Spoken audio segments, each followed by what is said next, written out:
Bonjour à toutes et à tous. On va démarrer d'ici 2 minutes.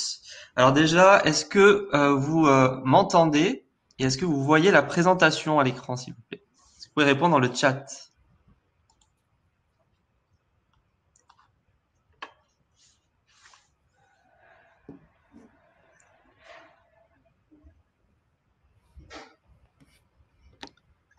Si vous pouvez juste mettre dans le chat. Oui, super. Ok, très bien. On va démarrer dans 1 minute. On attend que tout le monde se connecte.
Super, on va pouvoir démarrer. Donc bonjour à toutes et à tous. Bienvenue pour ce webinaire dédié au développement de sa visibilité en ligne. C'est un webinaire qui est organisé par la Chambre de commerce Paris-Île-de-France et le MEDEF Île-de-France. Nous sommes heureux de vous accueillir ce matin avec trois experts du web qui vont intervenir tout au long de la matinée, avec Gilles Souris qui est conseiller numérique à la Chambre de commerce de Seine-Saint-Denis, Pierre Etty qui est cofondateur de l'agence web Majordome Digital et Guillaume Flambard qui est CEO de la startup Webian, qui est une solution clé en main de création de sites internet. Alors ce matin, nous allons parler de visibilité en ligne avec tout d'abord Gilles Souris. Donc Gilles Souris qui est, comme j'ai dit, conseiller numérique à la Chambre de commerce, accompagne les dirigeants depuis plusieurs années dans le développement de leur activité grâce au web. Il a été par le passé également développeur et administrateur système. Alors lui, son credo, c'est justement d'accompagner les TPE-PME sur la mise en place d'outils efficients et pas forcément aller sur des outils qui sont trop complexes pour les dirigeants, qui n'apporteraient pas forcément les résultats escomptés. Donc c'est pour ça qu'on va parler avec lui d'un outil qui est très important et qui peut être très efficace pour vous, qui est Google My Business. Donc il va nous expliquer à quoi sert cet outil et également si ça peut nous permettre de nous dispenser d'un site internet et combien ça coûte, comment peut-on le mettre en place rapidement, efficacement. Donc je laisse la parole à Gilles, pardon. Merci Maxime. Donc bonjour à tous. J'espère que vous m'entendez bien également. N'hésitez pas à faire au moins un ou deux petits oui pour être sûr que le son passe bien pour vous. On va passer au slide suivant. J'ai pas de retour dans le chat si vous m'entendez.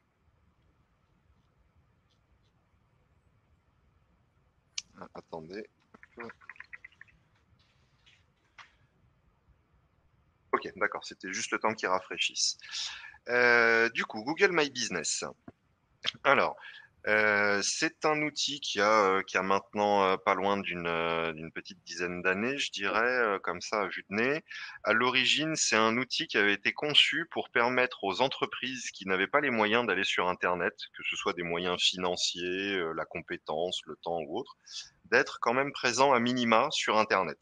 C'était quelque chose qui était initialement conçu pour également tout ce qui est proximité, tout ce qu'on peut trouver autour de soi.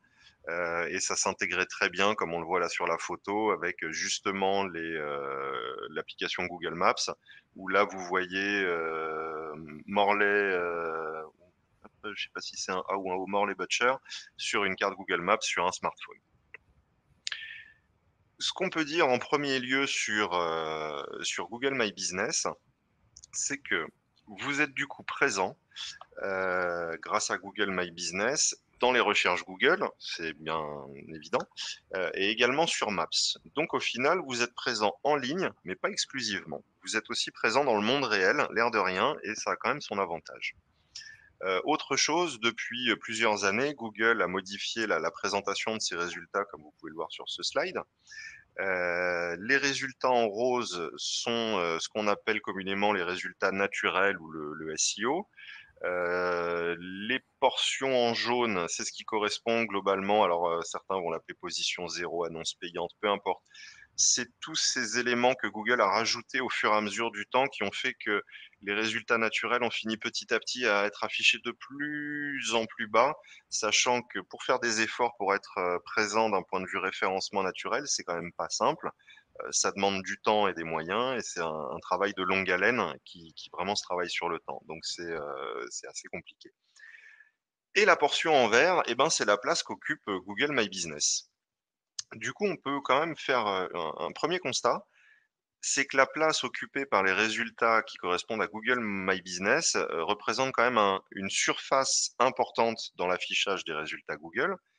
Et dans certains cas, vous avez même un affichage qui va être plus pertinent que les annonces payantes.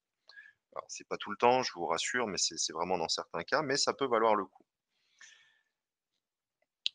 L'autre chose, c'est comme je vous le disais, bah, les résultats naturels étant de moins en moins visibles puisqu'ils sont de plus en plus poussés vers le bas, quand vous avez votre fiche, comme vous le voyez sur l'exemple du milieu qui s'affiche directement à droite, et ben, vous êtes directement visible en première page. Quand vous êtes plusieurs, là par exemple, sur la gauche, j'ai utilisé un terme générique qui était coiffeur. Vous allez avoir un résultat avec les éléments qui correspondent à votre recherche, positionnés sur une petite carte Google Maps, et puis avec 3 ou 4 résultats en dessous. Vous pouvez en déplier la liste pour en avoir un peu plus. Si on utilise un élément qui permet de vous identifier directement, comme on le voit sur la partie du milieu, et ben là, votre fiche Google My Business va s'afficher sur la partie droite des résultats. Et si on est dans un contexte Google Maps ou si on a cliqué sur la petite carte de gauche, on arrive à la partie droite où là, vous avez tous les résultats qui correspondent, positionnés sur la zone que vous avez sélectionnée. Vous pouvez zoomer, dézoomer pour avoir à peu près tout ce qui correspond à votre recherche. J'en profite pour regarder. Euh, alors pour ce qui est des mots-clés, vous n'avez pas vraiment Google My Business n'est pas un outil de référencement naturel pur et dur. Il peut vous aider à le travailler. Il n'est pas globalement considéré comme étant un élément d'impact sur le référencement naturel, même si d'une certaine façon, l'objectif étant de drainer du monde vers vous, il remplit quand même quelques-uns de ses objectifs. Et comme je vous le disais, il va pouvoir vous aider à améliorer votre référencement naturel. D'un point de vue des mots-clés à utiliser, avec Google My Business, le mieux est quand même d'être factuel. N'essayez pas de tromper l'outil ou de tromper les internautes. D'une part, ça se voit très très bien. Et puis de deux, vous risquez, moi je l'ai vu avec des gens qui avaient utilisé des adresses qui n'étaient pas l'adresse légale et autres, qui se sont retrouvés avec des comptes un peu bloqués. Et c'est toujours compliqué de défaire un blocage de ce type.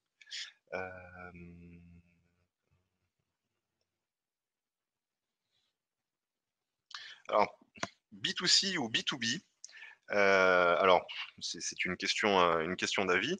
Alors bien évidemment qu'à l'origine, l'idée fondatrice, c'était le B2C. On est bien d'accord. Maintenant le B2B, c'est pas à exclure. Vous pouvez l'utiliser par exemple en indiquant les zones géographiques sur lesquelles vous allez pouvoir être présent, là où vous allez avoir une activité. Vous pouvez pousser de la communication. Et puis, la première chose toute simple, c'est que vous êtes présent dans un annuaire. En B2B, on va beaucoup, enfin beaucoup, on va avoir une tendance à vouloir être présent dans des annuaires professionnels ou sur des sites spécialisés ou sur ce genre de choses-là. Et c'est un peu dommage de se priver du passage du tout venant. Euh, En gros, quand vous utilisez un annuaire spécialisé ou des réseaux sociaux ou autres, c'est un petit peu comme si vous étiez perdu dans une petite ruelle. Là, j'ai pris pour vous expliquer un peu de quoi il est question, la place d'Italie. Alors imaginez que, on vous offre un emplacement publicitaire, dans la zone, qu'on voit là sur cette carte. Qu'est-ce que vous préférez? Être visible en plein milieu de la place d'Italie au niveau de la puce verte, être présent sur un des grands axes, les puces jaunes ou, être présent sur des petits axes secondaires, en rouge? C'est un peu la différence qu'il va y avoir entre, utiliser Google My Business pour assurer votre présence, qui va vous permettre de rediriger du trafic vers votre site web, vers un Facebook, vers un peu ce que vous voulez, ou de vous en passer et de compter exclusivement sur un réseau social ou plusieurs, ou sur votre site web. Bah, quand vous comptez que sur un ou plusieurs réseaux sociaux, vous êtes dans le cas où, bah, par exemple, il y aurait, que les personnes qui vont remonter par, le boulevard Auguste Blanqui, vers la place d'Italie qui verront votre pub. Tous les autres, ceux qui sont arrivés par l'avenue des Gobelins, et qui vont repartir par, le boulevard Vincent, ne verront jamais votre pub. Ils sauront même pas que vous existez, ils vous auront même pas vu. Donc c'est un peu dommage de se priver de 90 des recherches faites en France, d'une présence sur les smartphones, Android sur smartphone, c'est 75 des OS mobiles en France et du coup, bah, sur les smartphones Android, on a aussi Google Maps et comme je vous le disais, à partir du moment où vous avez une fiche, Google My Business, vous avez automatiquement un emplacement sur la carte qui vous désigne. Donc c'est un petit peu dommage de se passer de ces infos-là. Et puis l'autre chose qui est quand même très pratique, c'est que quand on cherche, à joindre quelqu'un, que ce soit dans un contexte B2C ou B2B, et ben, c'est quand même très pratique parce qu'on a immédiatement accès au téléphone, à un site web, la possibilité de poser des questions, d'interagir. C'est le premier intérêt de cet outil-là, c'est de créer un contact direct, efficace, le plus rapidement possible, en évitant ce qu'on va vous dire sur, les parcours utilisateurs, que l'internaute est quand même relativement, «feignant» entre guillemets et qu'au bout de 3 clics, bah, certains vont avoir, quitté leur recherche ou sont passés à autre chose et pour les plus teigneux d'entre nous, on va aller jusqu'à 5, 6, 7 clics. Ouh là là là là là là! Bon, avec Google My Business, ils font une recherche. Si votre fiche, elle sort, ils ont immédiatement vos horaires d'ouverture, votre téléphone, votre site web. Ils peuvent savoir un petit peu qui vous êtes, ce que vous faites, ce que vous proposez.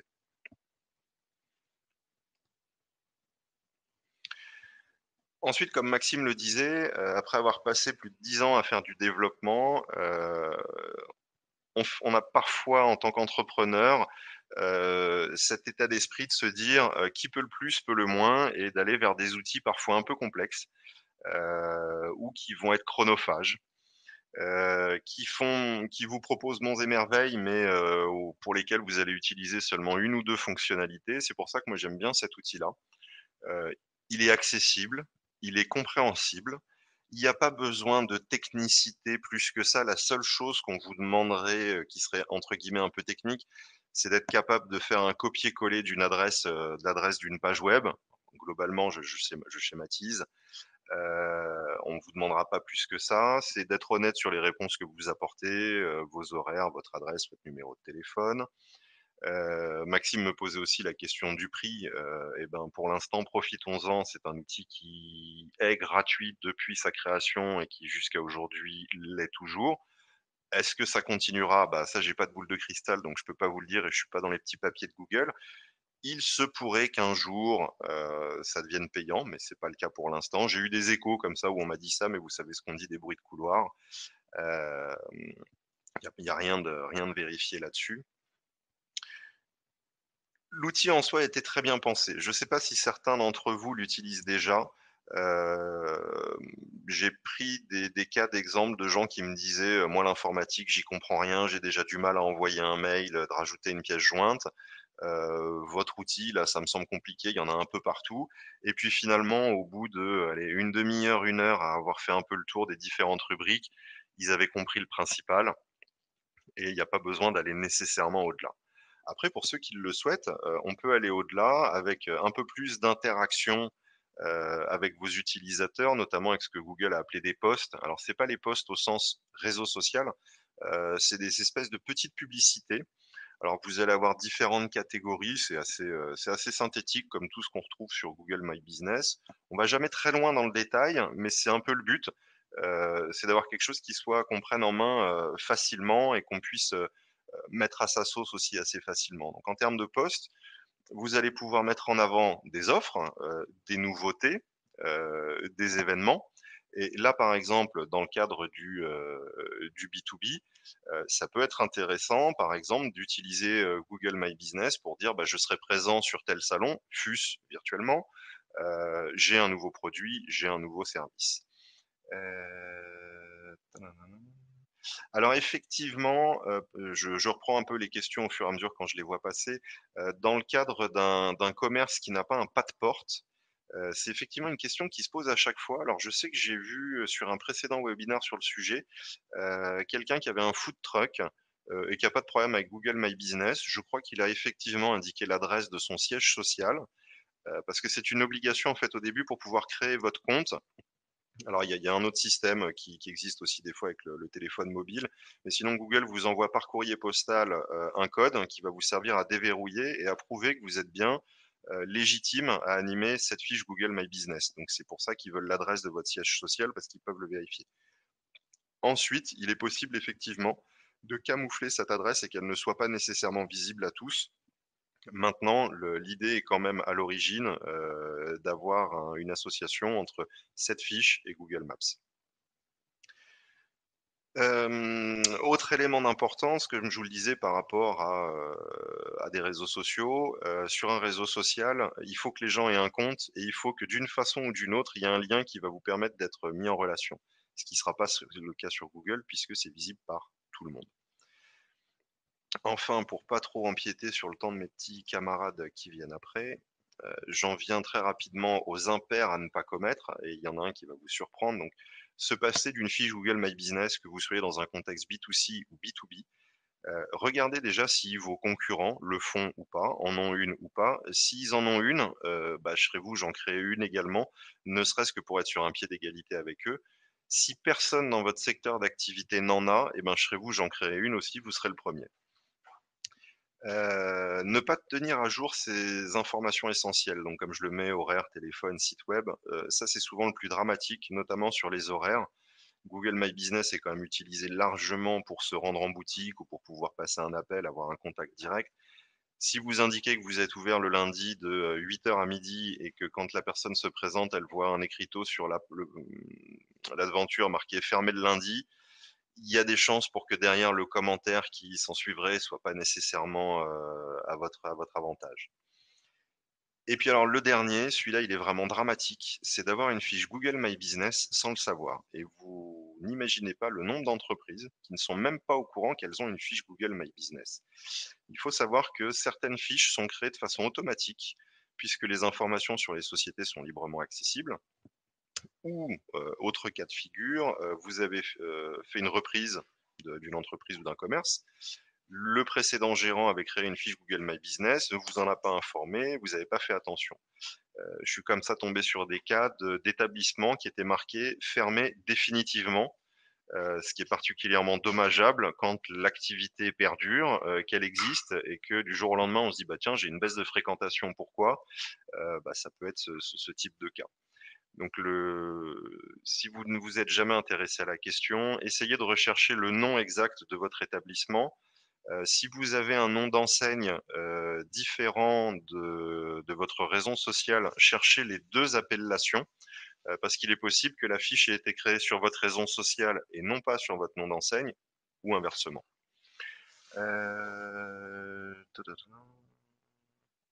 Alors pour les professions réglementées, il y a a priori pas de problème, en tout cas, du point de vue du fonctionnement de Google My Business.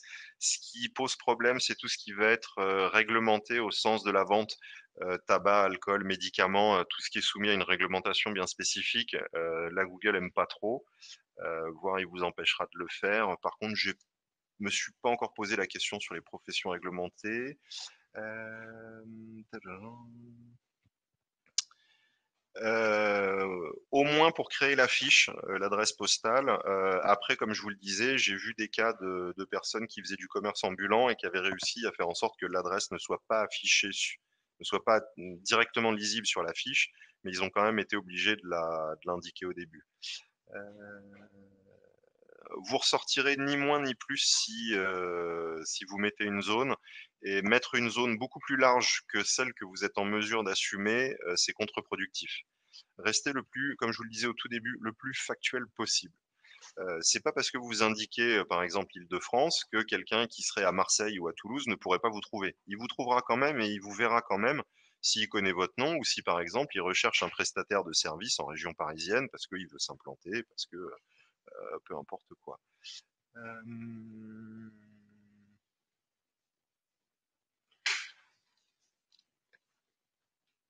Alors la question n'est pas de se poser, de pas savoir si c'est pertinent pour un conseil. Je fais ces deux-là, puis après je laisserai la parole à mes deux homologues qui suivent. Et on gardera un temps pour les questions-réponses à la fin. Faut pas se poser la question dans le sens est-ce que c'est pertinent pour une société de conseil. La pertinence, c'est de savoir si les autres le font ou pas. C'est de savoir si vous avez suffisamment de contacts, suffisamment de clients, ou si vous avez besoin de récupérer des prospects. Et comme je vous le disais, c'est dommage de s'empêcher une grande part de visibilité néanmoins. Alors, je note les autres questions pour la suite. Et puis, comme je vois que j'ai largement dépassé, je vais laisser la parole à mon On va homologue y suivant. Je suis revenir désolé. par la suite. Oui, oui. Merci Gilles pour cette première présentation axée sur Google My Business. Donc vous avez compris, donc il faut y aller. Si vous n'avez pas de fiche à la fin de cette présentation, vous pouvez créer votre compte. Maintenant, on peut aller un peu plus loin justement avec la création d'un site internet. Donc pour en parler, on a Guillaume Flambard qui est CEO de la startup Webian ou Webian. Dis-moi si je me trompe. Tu peux dire les deux. On C'est peut dire OK. les deux, c'est bon. À l'origine, c'est Webian, mais on n'en veut pas à ceux qui Ça va, disent alors. Webian, il n'y a pas de souci. Donc toi Guillaume, donc tu as créé cette startup qui permet justement de créer des sites internet en autonomie. Tu vas nous en parler. Donc tu as été également développeur dans plusieurs entreprises et donc là maintenant tu accompagnes des entreprises justement dans leur transformation numérique. Alors, on a parlé de Google My Business. Donc maintenant, est-ce que tu peux nous dire comment on peut faire pour créer un site internet? Parce que c'est vrai qu'on entend beaucoup de solutions, passer par une agence web, passer par ce qu'on appelle des systèmes de gestion de contenu, des outils clés en main. Donc du coup, comment faire? Et une fois qu'on a son site web, comment augmenter le rendement? Comment faire en sorte justement qu'on puisse transformer avec notre site en ligne, notre site vitrine ou de vente? Ouais, bah, c'est parti, j'y vais. Donc, c'est ça, une fois que vous avez créé votre fiche Google My Business, vous pouvez passer à la création de votre site Internet. Donc, première étape, comme l'a dit Maxime, c'est que choisir. Voilà, j'ai ma slide. Donc, que choisir? Donc, on a deux grosses solutions qui sont l'agence web ou le CMS. Donc, quand est-ce qu'on fait appel à une agence web? En général, ça va être pour créer du site sur mesure. Alors, d'abord, qu'est-ce que c'est une agence web? C'est une entreprise tierce composée de développeurs, chefs de projet, qui va se charger pour vous de créer votre site internet selon votre cahier des charges. Donc, on va faire appel à une agence web souvent pour des sites sur mesure. Donc, c'est soit on est graphiste et on a une idée bien précise en tête dans le cas d'un site vitrine et on veut, on a nos templates, on sait exactement où doit être quoi et on n'y coupe pas. Alors là, on peut passer effectivement par une agence web, même pour créer son site vitrine. Alors bien sûr, hein, c'est un coût à chaque fois, c'est-à-dire qu'à chaque fois qu'on fait une création ou une modification, l'agence web intervient, pose un devis, ça fait intervenir des développeurs, le chef de projet, tout ce petit monde travaille sur votre projet, sur votre site internet, pour ensuite vous le livrer.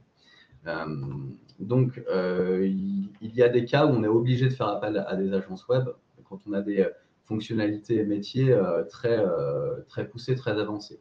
Pour vous donner un cas concret, si par exemple je fais de l'installation de clim et que je veux que les visiteurs de mon site internet puissent par exemple effectuer directement des devis en ligne en renseignant la surface de mes pièces, la hauteur sous plafond, le coût de mon électricité, ceci, cela et tous les paramètres qui font que je peux mettre en place mon devis. Là, effectivement, il va falloir passer par du développement spécifique et unique à votre cas et à votre métier. Et donc, ce qui va vous obliger à commander votre site sur une agence web. La deuxième grosse solution est ce qu'on appelle le CMS, donc Content Management System. Donc, c'est un logiciel de gestion de contenu qui va vous permettre de créer vous-même votre site internet. Donc, ça va être très efficace pour des sites vitrines et des sites de présentation d'entreprise.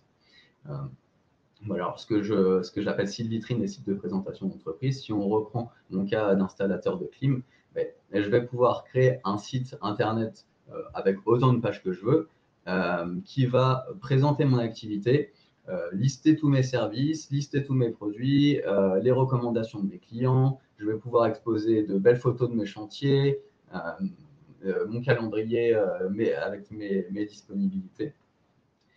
Éventuellement, il peut y avoir du dynamisme. Je peux y mettre mes vidéos, je peux y mettre des podcasts, je peux y mettre des formulaires de contact. Donc, tout ça est possible, même avec un CMS. Le gros point fort d'un CMS va être l'autonomie. C'est-à-dire que vous allez être capable de créer vous-même de A à Z votre site internet sans pour autant avoir des connaissances en développement ou en graphisme.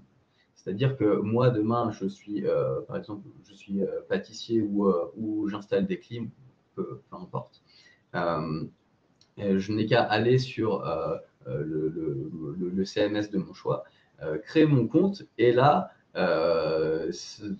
si c'est bien fait, bien sûr, ça va être une interface facilement intelligible et assez simple pour vous permettre de très facilement sélectionner des blocs, réorganiser le contenu de votre site internet, remplacer les images, remplacer le texte, faire publier en ligne, et vous avez votre site internet.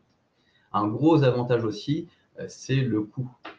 Là, quand on veut faire une modification ou une création, on n'a plus besoin d'organiser, on n'a plus besoin de faire appel éventuellement à une agence qui va engendrer des développements spécifiques avec une équipe de développeurs, un chef de projet, etc.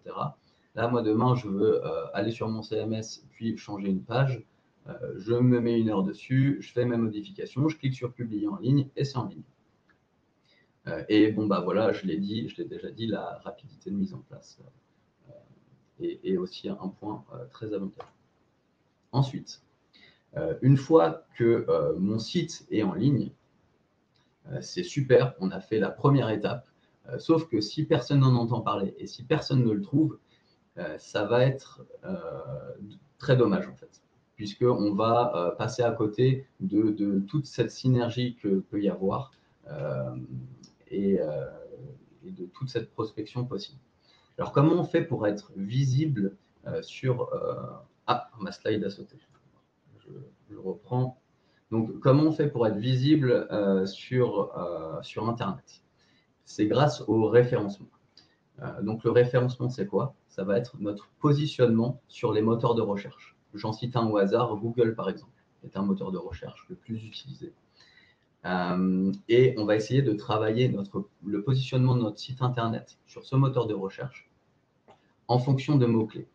Imaginons, gardons notre exemple d'installateur de climatisation par exemple, et disons que je suis basé à Créteil. Si on tape sur Google installation de clim Créteil, je vais vouloir apparaître le plus haut possible sur ces mots-clés sur le résultat de recherche. Alors, comment je fais pour optimiser mon référencement, donc mon positionnement sur les moteurs de recherche? Il y a 2 axes pour travailler cela. Il y a ce qu'on appelle le référencement naturel et ce qu'on appelle le référencement payant. Donc, je vais commencer par le référencement naturel, donc aussi appelé SEO, donc Search Engine Optimization, qui va se travailler en plusieurs étapes. J'aime bien dire que ça se compose de 3 piliers majeurs qui sont la structure de votre site internet, le contenu de votre site internet et la notoriété de votre site internet. Donc, commençons par la structure du site internet. Là, il va s'agir de code. Il faut que ce qu'on appelle certaines balises soient bien respectées. Par exemple, si vous avez un gros titre, il faut qu'il soit entouré par une balise H1, un sous-titre par une balise H2. Il y a beaucoup de règles de ce genre-là. Il faut que chacune de vos pages ait un titre et une description en interne exploitable par les moteurs de recherche. Il y a beaucoup de composantes qui font la structure de votre site internet et il faut que tout ça soit parfaitement fait. Dans le cas où vous passez par une agence web, ils sont censés ils sont censés être experts en la matière. Donc, pas de souci dans ce cas-là. Dans le cas d'un CMS, c'est pareil. Normalement, le CMS vous prémâche complètement le travail et vous n'aurez plus qu'à rentrer dans l'encart titre, dans l'encart sous-titre, votre sous-titre, dans l'encart texte, votre texte. Tout va vous être expliqué et prémâché pour vous construire un site internet avec une structure parfaite. Il faut savoir que qu'on passe par une agence web ou par un CMS, l'optimisation peut être aussi bien faite dans les deux cas. Voilà. Il n'y en a pas un qui marche fondamentalement moins bien ou mieux que l'autre. Tout dépend du travail qu'on y apporte. Deuxième pilier, le contenu. Il faut que votre site internet soit merveilleux. En fait. Je m'explique. Il faut que votre contenu attire et soit agréable à lire. Il va falloir que ce soit bien espacé, qu'il y ait des belles images, que votre typologie, que votre taille de police, je veux dire, soit lisible, que ce soit adapté sur téléphone, sur tablette, sur ordinateur. Et que votre contenu soit tout simplement pertinent pour vos visiteurs. C'est simple. En fait, plus vos visiteurs vont passer de temps sur votre site internet, plus ils vont naviguer sur votre site internet, plus on va considérer qu'ils sont intéressés par votre site internet. Et donc, votre site internet va être considéré comme étant pertinent par les moteurs de recherche et ainsi va apparaître plus haut. Donc là, c'est pareil, hein, qu'on prenne une agence web ou un CMS. Le travail peut être aussi bien fait des deux côtés. Là, ça va être vraiment votre partie. Le gros avantage avec un CMS, c'est que vous allez pouvoir travailler votre contenu de semaine en semaine et tester des choses plus facilement. La troisième grosse partie va être la notoriété. Il faut qu'on parle de vous sur Internet. Donc, comment ça se passe? En fait, plus de sites Internet font référence à votre site Internet, plus on considère que votre site Internet est crédible. Par on, j'entends les moteurs de recherche. Et plus vous êtes crédible, plus vous allez apparaître haut dans les moteurs de recherche. Donc, si par exemple, il y a des blogs qui parlent de mon secteur d'activité et qui font mention de mon site Internet dans un de leurs articles, plus ça va augmenter mon référencement naturel. Si je lis mon Google My Business, mon Wikipédia, mes annuaires à mon site internet, voilà, tout ça va faire une synergie qui va faire que je vais apparaître tout simplement plus haut dans les résultats de recherche. Il y a un lien à tout ça, le lien est le temps. Pour le référencement naturel, il faut du temps. Même si on adopte une stratégie parfaite dès le début, il faut attendre quelques mois avant de voir la puissance que ça a et de pouvoir constater les effets. On parle souvent de 6 mois à partir de la mise en place du site pour voir 100% des effets de la stratégie qu'on a mis en place. Donc c'est quelque chose qui prend du temps. Il faut savoir que les sites internet qu'on retrouve en première position sont souvent des sites internet qui sont là depuis plusieurs années. C'est à peu près tout pour le référencement naturel. On a aussi le référencement payant. Donc là, comme son nom l'indique, on va payer pour être plus haut, tout simplement. Gilles vous l'a montré dans sa présentation de Google My Business avec tous ses encarts. Et ben, si vous payez, vous allez être dans l'encart jaune, donc le plus haut possible, avec une petite mention annonce, qui signifie que vous êtes un site internet sponsorisé, donc qui a payé pour être en haut. Donc là, il faut maîtriser des outils comme Google Ads, créer une campagne, budgétiser sa campagne, et puis payer à l'impression et au clic sur son site internet. Donc ces deux solutions-là sont complètement complémentaires, surtout au début quand le SEO ne marche pas très bien. Pourquoi pas lancer une petite campagne de SIA sur quelques mois en fonction de votre budget et de l'intérêt que ça a pour vous. Voilà, ça peut faire une bonne synergie et être très complémentaire.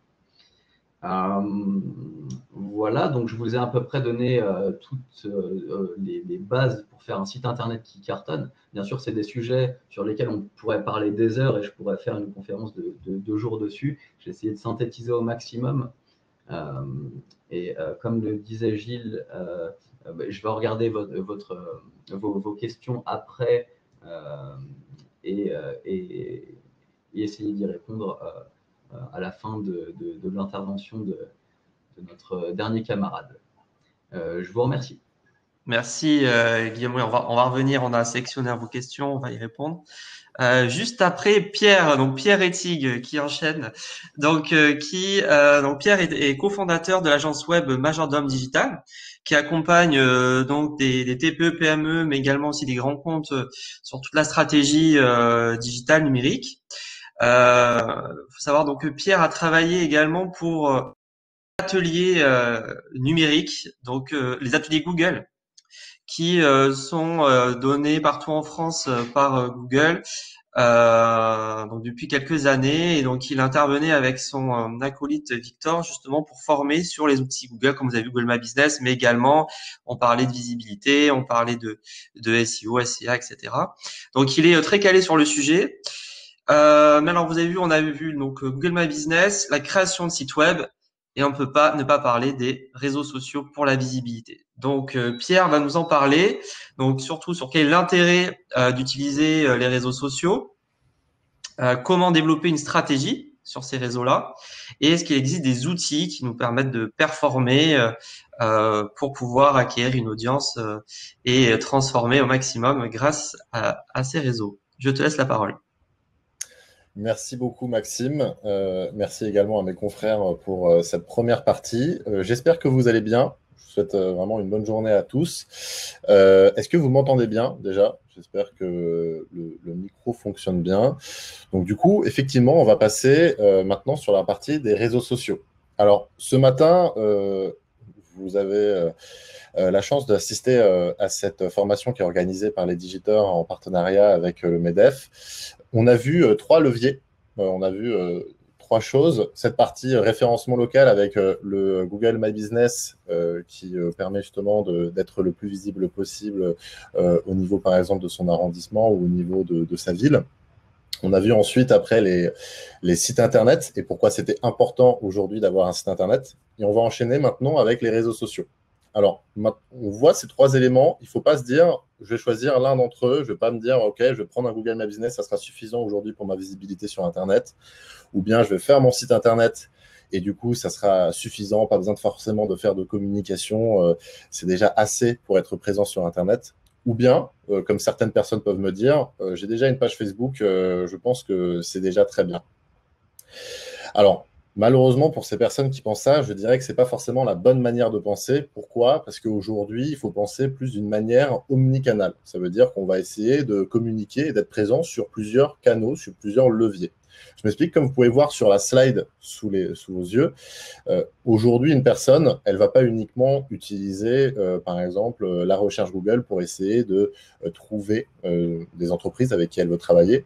Un bon moyen aujourd'hui d'augmenter sa communication, enfin de développer son entreprise et notamment d'améliorer sa visibilité, ça sera d'être présent sur les réseaux sociaux.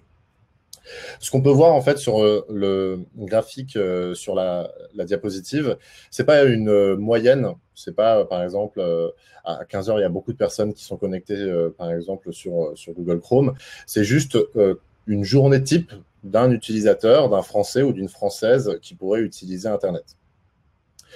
Imaginons aujourd'hui, je suis un petit commerce, je suis une épicerie fine sur Paris. Comment je pourrais faire pour communiquer? Dans un premier temps, je vais avoir mon Google My Business, je vais avoir mon site Internet pour qu'on puisse, par exemple, commander mes produits directement sur Internet, avoir mon click and collect. Mais au-delà de ça, j'ai besoin d'outils, de leviers pour communiquer. Et les réseaux sociaux seront là pour ça. Donc, imaginons, je vais être présent sur Facebook pour pouvoir mettre de temps en temps des posts, pour pouvoir mettre, par exemple, les produits de la semaine que je viens de sortir, pour potentiellement proposer les menus que je pourrais mettre à disposition entre midi et 2. Sur Instagram, je pourrais poster aussi de très belles photos et faire des stories, par exemple, de l'équipe. Je pourrais également mettre des vidéos, ce qui va faire que les personnes, lorsqu'elles vont vous suivre, elles vont recevoir ces notifications, elles vont potentiellement avoir sur leur fil d'actualité ces différents posts que vous avez pu mettre. Donc, par exemple, imaginons, moi, le matin, quand je me réveille, je prends mon café, je regarde mes newsletters, je vais regarder mes notifications. Je vais, par exemple, voir le post de cette épicerie fine qui vient de présenter, en fait, un nouveau produit. Ensuite, sur Instagram, je vois une story de cette même équipe qui sont en train de préparer les repas de midi. Ce qui va faire que ça va développer, en fait, vraiment votre notoriété au sein de vos potentiels prospects, clients qui pourraient garder contact avec vous et surtout vous garder à l'esprit. On appelle ça le top of mind. Ça veut dire en anglais le fait de maintenir à l'esprit votre entreprise et que si aujourd'hui je pense à une épicerie fine, je vais par exemple penser à vous. Évidemment, j'ai pris l'exemple d'une épicerie fine, mais on pourrait ensuite mettre ça pour n'importe quel type d'entreprise. Donc, ça va pour les toutes petites entreprises comme pour les très grosses entreprises. C'est aussi possible pour le B2C, c'est-à-dire ceux qui vendent aux particuliers, et également au B2B, c'est-à-dire ceux qui vont du coup vendre aux entreprises. Pourquoi? Parce qu'en fonction des différents réseaux sociaux, on va avoir... Aujourd'hui, on pense beaucoup à Facebook comme réseau social, mais il y en a vraiment de plus en plus de réseaux sociaux qui commencent à émerger. Et en fonction de sa stratégie qu'on va vouloir opter, on va avoir du coup des réseaux sociaux. Donc typiquement, si vous êtes en B2B, le premier réseau social auquel il faudrait penser, ça serait par exemple LinkedIn. Ensuite, pourquoi pas être sur Instagram ou bien sur YouTube, si vous pouvez poster des vidéos. Donc, le plus important, si vous le pouvez évidemment, dans la limite du possible, c'est d'être présent sur un maximum de réseaux sociaux afin d'être le plus présent possible sur Internet. C'est pas facile, évidemment. Et ce que je vous recommande plutôt, c'est d'abord de commencer avec un seul réseau social qui serait le plus pertinent par rapport à votre cible. Typiquement, si votre cible aujourd'hui sont les personnes les plus jeunes, il faudrait plutôt s'orienter sur du Instagram, Snapchat et TikTok.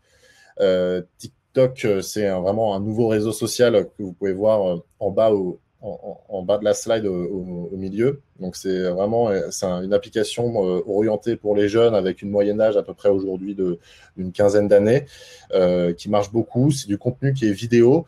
Donc, aujourd'hui, si votre cible sont les personnes un peu plus jeunes, vous pouvez vous orienter typiquement vers ce réseau social. Si vous avez une clientèle qui est un peu plus âgée, à ce moment-là, ce qui va être le plus intéressant, ça sera YouTube et Facebook. Facebook qui a à peu près une moyenne d'âge de 45 ans, donc c'est un peu considéré comme le réseau social des personnes un peu plus âgées.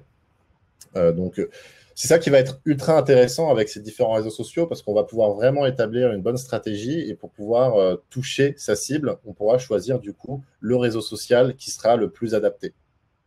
Ce qu'il faut penser aussi aujourd'hui, c'est pour pouvoir bien se lancer, avant toute chose, avant de vous lancer sur les réseaux sociaux, c'est de pouvoir faire ce qu'on appelle un rétro-planning. Alors, qu'est-ce que c'est qu'un rétro-planning? C'est ce qui vous permet de réfléchir à vos postes en amont. Ça veut dire, moi, par exemple, ce qu'on fait avec Majordome Digital, c'est que tous les mois, on se pose avec les équipes qui s'occupent de la communication de Majordome Digital. On fait un point ensemble et on va réfléchir à la communication sur le prochain mois. C'est-à-dire quels vont être les éléments forts, quelles vont être les journées importantes, qu'est-ce qui va se passer chez Majordome, sur quoi on pourrait communiquer, quel type de service on pourrait par exemple présenter.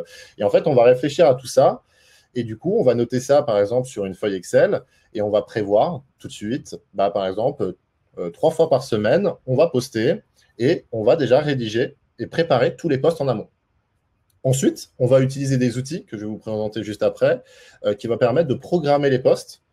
Et du coup, c'est-à-dire, on va prendre en gros une journée pour, préparer les posts en amont, ensuite une demi-journée pour programmer ces posts sur des outils que je vais vous présenter juste après, qui vous permettra ensuite, après, presque, vous n'avez plus besoin de vous occuper des réseaux sociaux parce que votre communication roulera tout simplement. Donc, il y a des outils aujourd'hui qui vous permettent justement d'économiser pas mal de temps pour cette communication qui peuvent vous être très utiles. Un deuxième point que je souhaite souligner, qui est très important, c'est ne pas uniquement mettre du contenu qui est trop orienté produit. Imaginons aujourd'hui, vous êtes un magasin, par exemple, de vêtements. Par exemple, les posts que vous devez poster sur les réseaux sociaux, c'est pas vous devez prendre en photo un sac et mettre ça, regardez, voici notre nouveau sac.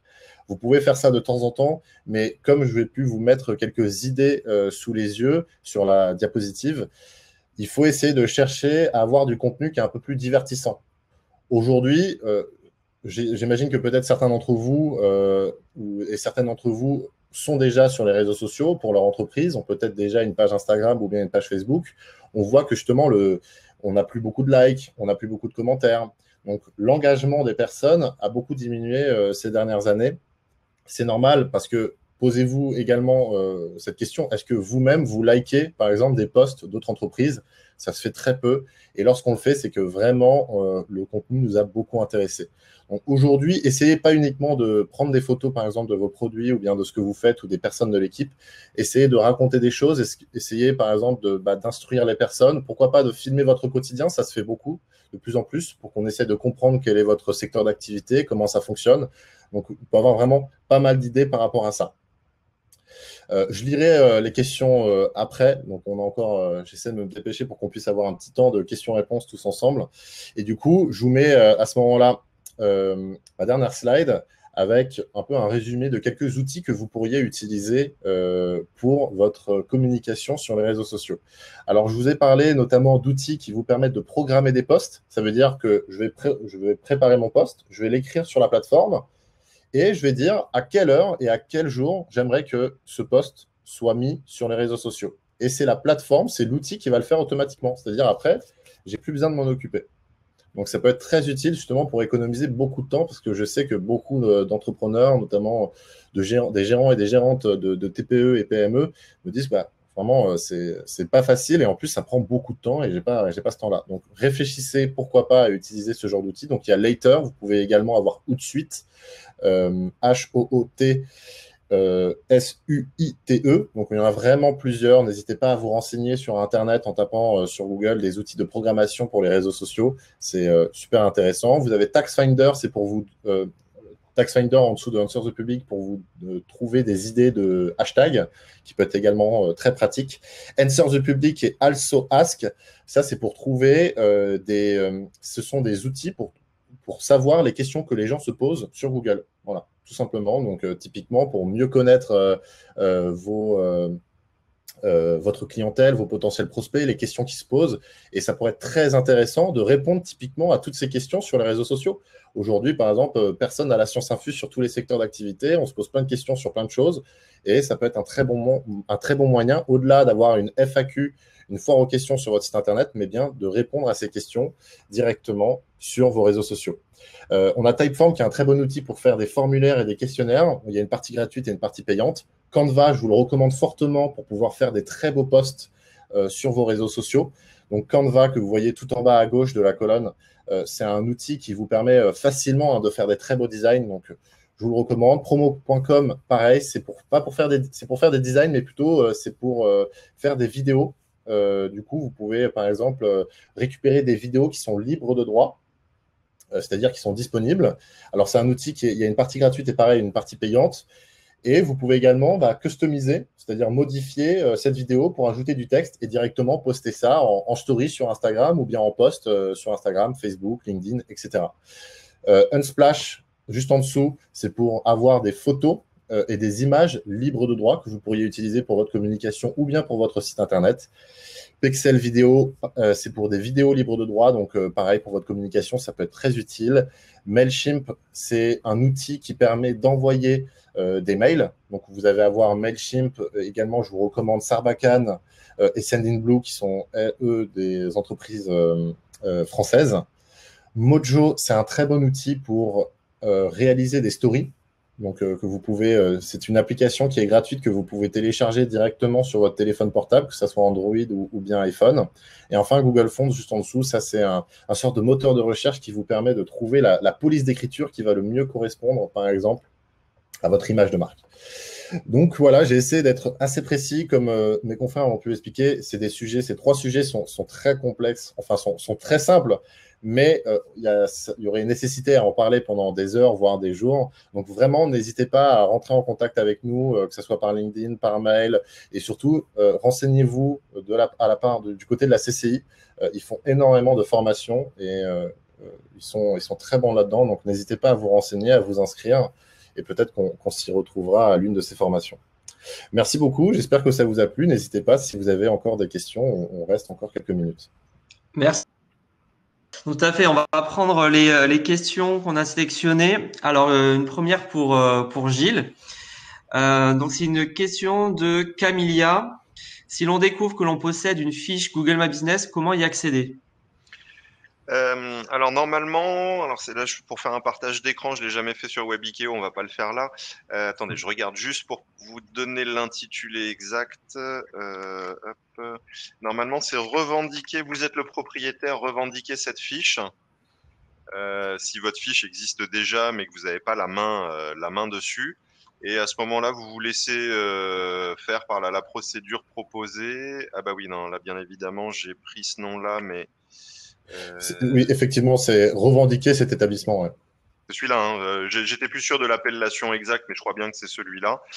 Sinon, il y a une autre méthode, mais qui est un peu plus complexe. C'est vous vous mettez sur Google Maps à l'adresse de votre établissement et à ce moment-là, vous avez dans la partie gauche, un bouton ajouter un établissement, je crois, quand vous stipulez une adresse. Vous pouvez également aller sur le site officiel Google My Business, si jamais. Oui. Super. Alors là, une question pour Guillaume. Alors Guillaume, est-ce que tu peux nous donner quelques exemples de CMS? Et du coup, si on prend donc ça, c'est une question d'Emmanuel et je la couple avec la question de Stéphane. Est-ce qu'il faut quand même un hébergement pour ces CMS web? Alors, donc des CMS, il n'y en a qu'un, c'est Webian. Alors, je rigole bien sûr. Donc, effectivement, il y a tout un panel de CMS. Alors, comme on l'a dit et redit, c'est des sujets sur lesquels on pourrait parler pendant des heures. Donc, il y a les CMS parmi les plus connus. Il y a Wix, on va avoir GoDaddy. J'ai vu une question passer aussi pour est-ce qu'on peut faire du site e-commerce avec un CMS?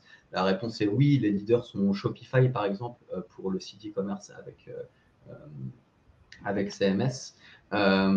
Après, moi, il y a quelque chose que je reproche beaucoup au CMS, c'est qu'on nous laisse un peu nous dépatouiller. Même si c'est censé être conçu pour ne pas faire de code, ne pas avoir on va dire, de sensibilité technique ou de grosses compétences demandées, on est souvent bloqué, on a souvent des questions et là, il n'y a personne pour y répondre. Il faut faire appel à un ami qui connaît un ami, qui connaît un copain. Bon, et c'est un peu fastidieux.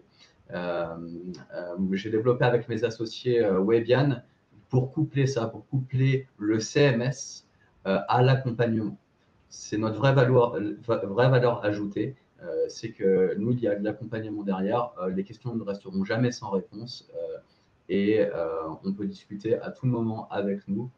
Voilà, c'est compris dans les offres et détaillé. Et par exemple, avec Webian, on a la possibilité ça gère l'hébergement également, ou est-ce qu'il faut justement un compte à côté chez OVH, etc. Très bonne question. Normalement, donc un CMS inclut tout, c'est-à-dire inclut aussi l'hébergement. Donc ça va se traduire sous un forfait. Donc ça va selon les CMS, de gratuit à une trentaine, une quarantaine d'euros par mois selon les options qu'on prend. Et normalement, l'hébergement est toujours compris dedans. C'est-à-dire que vous payez votre forfait et après, tout est inclus. Normalement, normalement la base d'un CMS, c'est de tout regrouper à un endroit pour vous faciliter au maximum la vie. Par exemple, sur Webian, évidemment, l'hébergement est compris dedans. Merci. Alors, une question pour Pierre. Donc, Linda demande quel est l'intérêt de mettre des hashtags? Alors, c'est une très très bonne question. En fait, les hashtags, ça fonctionne un petit peu comme le référencement naturel. C'est comme les mots-clés en fait sur son site internet. Les hashtags vont permettre à l'algorithme d'Instagram, par exemple, de savoir dans quelle catégorie vous rangez, dans quel tiroir vous rangez. Donc, typiquement, si je poste une photo d'un plat, j'ai fait, imaginons, une paella, je vais mettre hashtag paella. Et du coup, ça sera rangé dans le tiroir paella. Et lorsque une personne va aller dans la loupe, c'est-à-dire la partie recherche, par exemple, d'Instagram, et va effectuer une recherche, par exemple, paella, bah, du coup, potentiellement, mon post pourrait sortir si l'algorithme le trouve pertinent de le montrer à ce moment-là. Je te garde pour une autre question. Donc, une question de Marie. À part Excel, pas d'outil particulier pour programmer tout cela. Je pense qu'elle parlait du rétro-planning. Oui, alors aujourd'hui, effectivement, il y a peut-être quelques outils qui peuvent utiliser, qui permettent de faire des rétro-plannings. Mais voilà, une feuille, déjà, il n'y a pas besoin d'avoir quelque chose pour l'instant de ultra complexe. Le rétro-planning, c'est surtout pour préparer les postes en amont, y réfléchir, avoir une sorte de fil conducteur. Et ensuite, il va falloir utiliser un outil surtout de programmation comme Hootsuite ou bien Later pour pouvoir vraiment programmer les postes. La partie Excel, Google Sheets, etc., cela a un peu moins d'importance, le format que vous allez utiliser. Une autre question de Linda, donc là pour Gilles. Donc là, si on va un peu plus loin avec Google My Business. Donc bonjour, à quelle fréquence est-il intéressant de mettre à jour notre fiche? Google relaye-t-il en fin de résultat les fiches non mises à jour fréquemment? Merci. Alors, les fiches, déjà, tout dépend. Est-ce que vous avez un seul ou plusieurs établissements? Parce que c'est globalement une fiche pour un établissement. C'est un peu cette différence qu'on peut faire entre un numéro sirène et un numéro SIRET. Sirène pour entreprise, SIRET pour établissement. Sirène, c'est global. Et à l'intérieur d'un sirène, vous pouvez avoir plusieurs SIRET. Donc, c'est surtout ça qui va faire la distinction si vous voulez pouvoir gérer plusieurs fiches. Après, il n'y a pas nécessairement cette question de fréquence de mise à jour n'est pas aussi importante que sur les réseaux sociaux. Sur les réseaux sociaux, un contenu chasse l'autre. Il y a une actualité qui fait que ce qui est nouveau pousse ce qui est un peu plus ancien, à moins que quelqu'un le partage ou le remette en avant. Sur Google My Business, on est plutôt sur quelque chose d'un peu figé, ce qui est un peu curieux par rapport au monde d'aujourd'hui où il faudrait que tout bouge tout très, très vite tout le temps. Faites des posts qui correspondent réellement, encore une fois, soyez honnête, réellement à votre activité. N'essayez pas d'en faire plus en vous disant j'occupe le terrain. Dans beaucoup de cas, c'est contre-productif et vous risquez en fait de fatiguer. Vaut mieux avoir un bon post au bon moment qui correspond à un nouveau produit, une offre, un événement que vous voulez lancer. Je vous donne un exemple. Lors du premier confinement, j'avais été en contact avec quelqu'un qui fait des fruits et légumes sur les marchés, qui s'est retrouvé avec plusieurs tonnes de marchandises qui pouvait plus vendre et qui risquait d'être perdu. Et en discutant, je lui dis est-ce que vous avez une fiche Google My Business? Non. Je lui dis écoutez, essayez d'en créer une et faites un post pour dire que autour de vous, vous pouvez proposer des paniers ou des cagettes de fruits et légumes à des prix avantageux en livraison. Il a écoulé toute sa marchandise comme ça.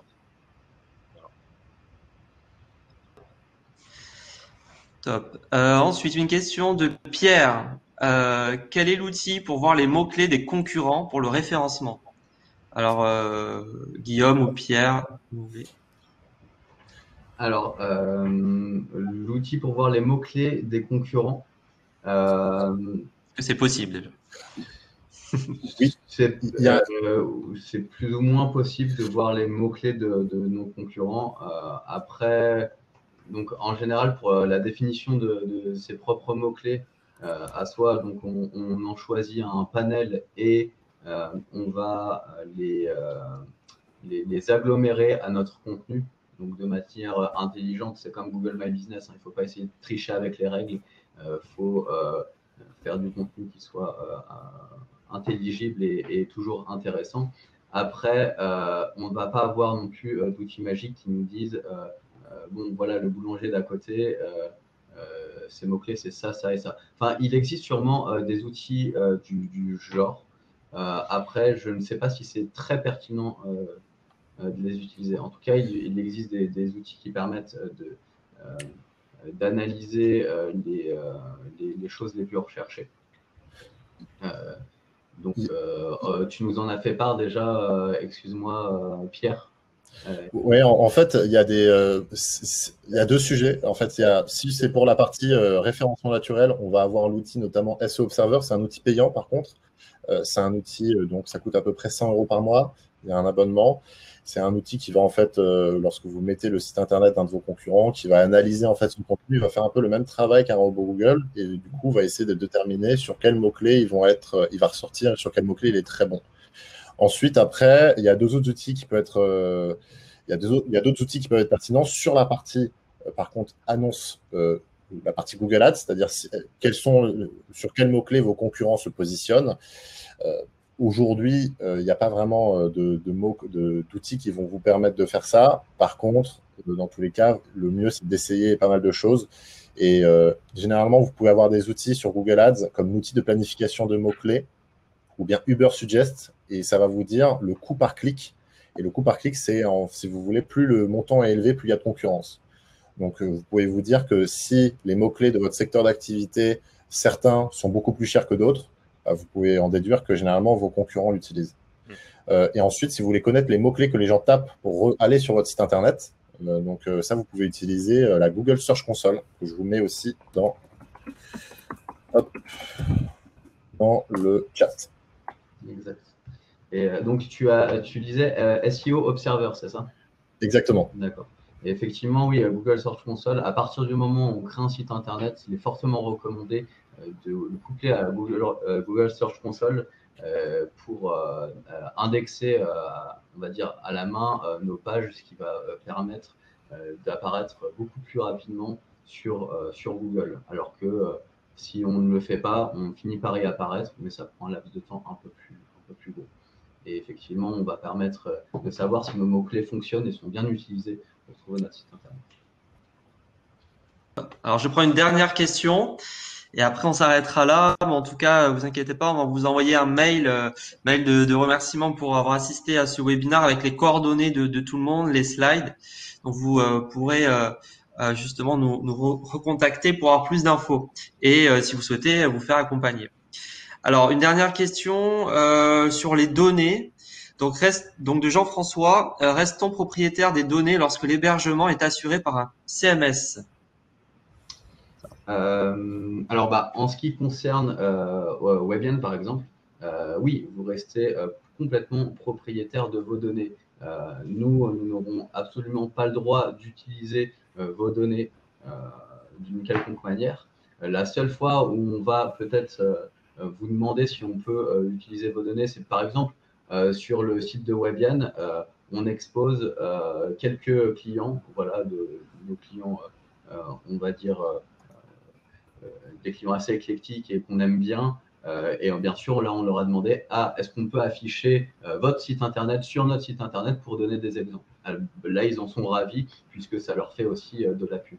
Mais autrement, non, nous n'avons absolument pas le droit d'utiliser vos données et même on se dédouane de ce que vous mettez sur votre site internet. Il est explicitement précisé que nous ne sommes pas responsables de ce que vous publiez sur votre site internet. Après, voilà, s'il y a des plaintes ou des abus ou des choses illégales et qu'on s'en aperçoit, là, effectivement, il y a un travail d'administration qui peut être fait pour clore un site internet si ça nous est demandé par une hiérarchie plus haute ou des demandes explicites ou s'il y a du contenu tout simplement illégal et complètement inapproprié.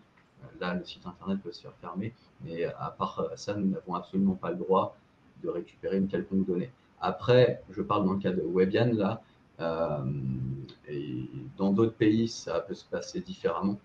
à voir avec la législation des autres pays. Merci Guillaume, merci Pierre et merci Gilles pour vos interventions de ce matin. Merci à tout le monde d'avoir participé à ce webinaire. Donc, je rappelle qu'organisé par la CCI Paris Île-de-France et le MEDEF Île-de-France. Vous pourrez retrouver ce webinaire en replay et également vous recevrez tous un email avec les coordonnées de chacun pour pouvoir revenir vers nous. Merci à tous et à toutes et on se retrouve pour un prochain webinaire. À bientôt. Merci tout le monde. Merci. Merci à Au vous. revoir. Au revoir. Au revoir.